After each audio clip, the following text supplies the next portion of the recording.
member of what's called LION, which stands for Local Independent Online News, which is a really, really great resource for anyone who wants to do a startup.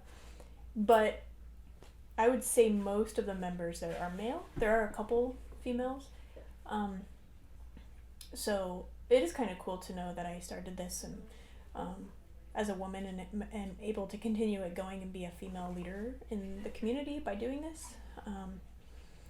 But I never really stopped and thought about it until you kind of pointed it out. So, but through LION we have lots of webinars, which is really great.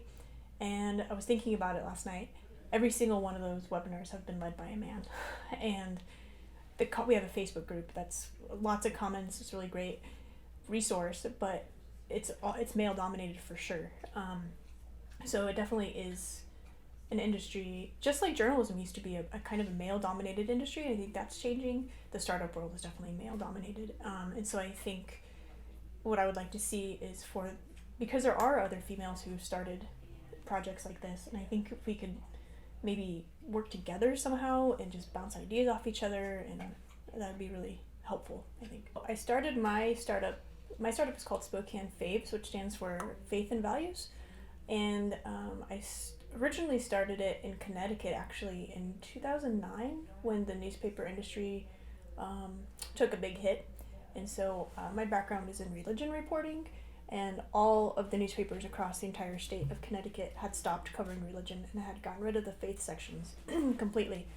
And so I started doing it on my own as an independent journalist. And right away I had people asking to buy space on the website. I had authors and laid off journalists and clergy and other folks asking if they could write for me.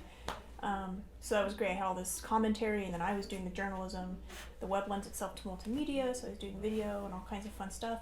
And then I sold it right away to the Religion News Service, which is a wire service in DC.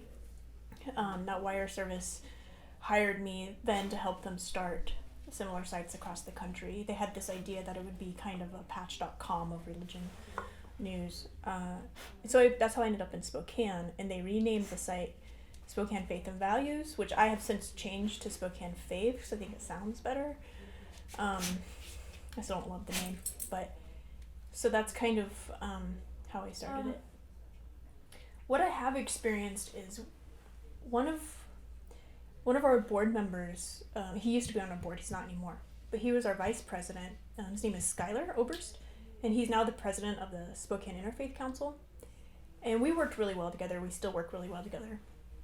I noticed, though, that oftentimes men especially would reach out to Skylar for something rather than for me, and then Skylar would in turn it was like an extra step because he didn't know the answer, so he would have to turn around and track me down and try to get that answer.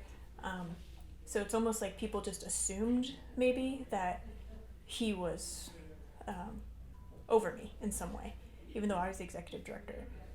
Also, because I'm a religion reporter, I'm in houses of worship a lot of times where there's some patriarchy going on, and so I do feel a little bit of I have to put forth extra effort to kind of prove myself in that area. The answer was that no, we should all have equal rights, but I don't think we're there yet. And so I think that if you're a woman or a minority of any kind in this industry, I think unfortunately, you have to work a little bit harder. I will tell you, in the startup world, it requires, if you wake up in the middle of the night to go to the restroom, for example, you should probably check your phone to see if you have an email that needs answering, or you should, you're going to have to not be in the kitchen. There's no time for that. You have to get out there and do reporting and make these business deals, sell advertising, lead a board if you're going to go the nonprofit route. And, that requires a lot of work. And like I said earlier, it almost requires proving yourself a little bit more than you would maybe if you were a white male.